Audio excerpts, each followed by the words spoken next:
I did a video that showed how in all likelihood pure private education would result in high school being 2 years long for most people and college being 2 years long as well. Thus students who are likely to be doctors would enter medical school when they are 17 or 18, depending on when they start high school, because many are likely to have started at age 13. Currently one is required to spend 4 years in med school, and then there's a whole bunch of residency, and it depends on the school and it depends on what you're doing or whatever. And the question is this optimal? I doubt it.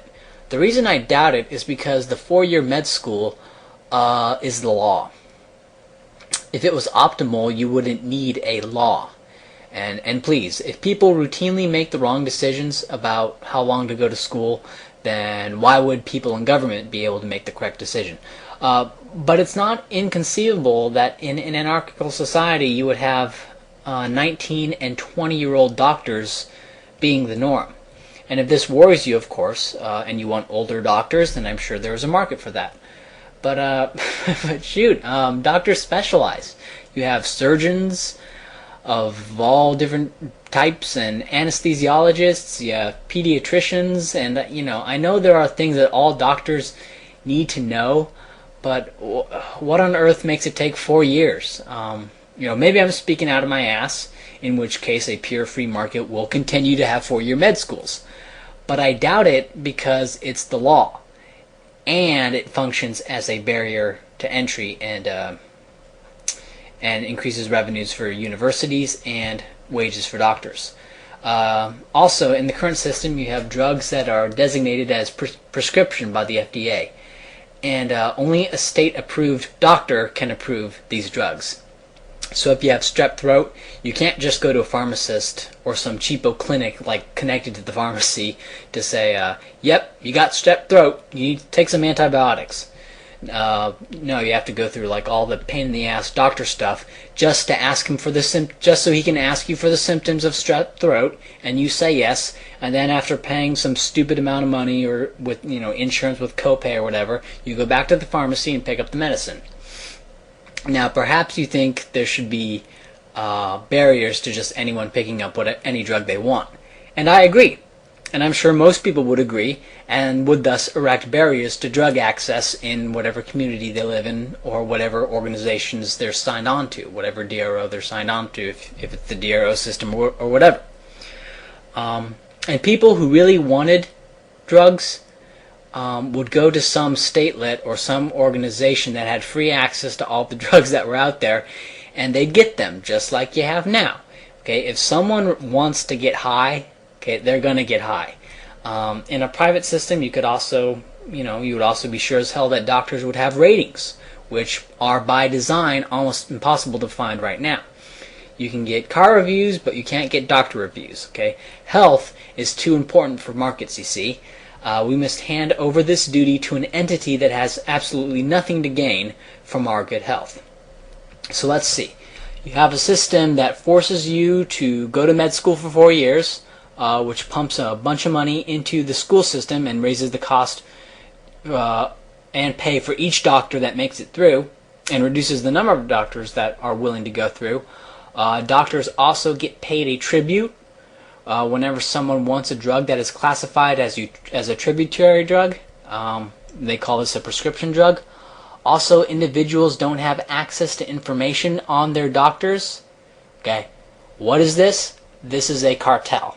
Okay, it's an amalgam of state, doctor, and university working together to keep prices high. However, this cartel is legally obligated to care for the poor, and of course they do it by seizing funds from everyone else at gunpoint and call it taxation. Aren't they swell? In 2008, $595 billion was spent on Medicare and Medicaid, but because the system is so fantastically corrupted, one can estimate that a private system would only cost about 25% of what a public system costs.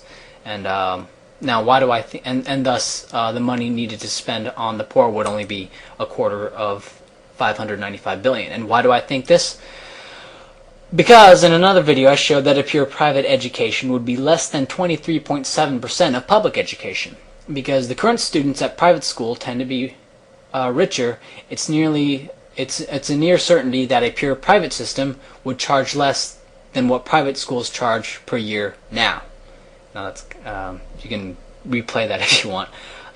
Given the going rate for most private schools is $2,500, a pure private education would cost about 19% of what the current system costs for the vast majority.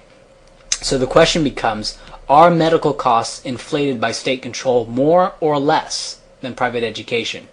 And my immediate reaction is more. Thus, I view 25% as a rather conservative estimate of pure private medical costs in an anarchical society. And so, given that $595 billion is spent on Medicare and Medicaid right now, the cost of caring for the poor in a pure private system would be considerably less than $149 billion. So, in an anarchical society, wages will skyrocket almost immediately as a result of the average tax rate being, carry the one here, 0%. So the question becomes, will higher wages, increased charity, and pro bono work bridge the gap? Bridge this $149 billion or less gap? Now I think it will.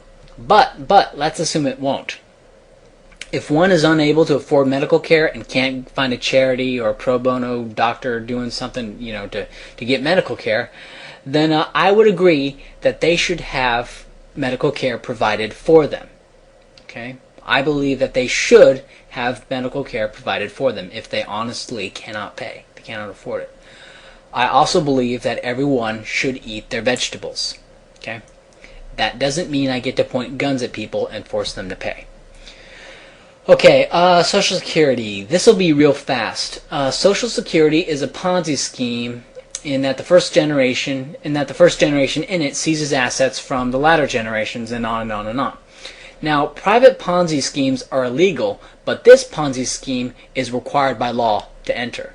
I don't think I need to explain any further how morally bankrupt and pretty soon practically bankrupt this system is, made all the worse by the fact that everyone was forced at gunpoint into it. That said, the previous generation was also forced into it. And I believe that they should be compensated if they really need help, if they are really dependent on this Ponzi scheme. And again, I also believe that everyone should eat their vegetables. Okay, if people really care about the victims of the state's forced Ponzi scheme, then they'll set up a charity to help these people, perhaps calling it the Forced Ponzi Scheme Victim Charity. Okay, but that's it. Again, men in costumes don't make healthcare more efficient, and Social Security is just a forced Ponzi scheme. No, just because government exists doesn't mean there's a good reason for it, and no, government doesn't keep things together. It is not greater than the sum of its parts. It does not provide stability, and it is not legitimate.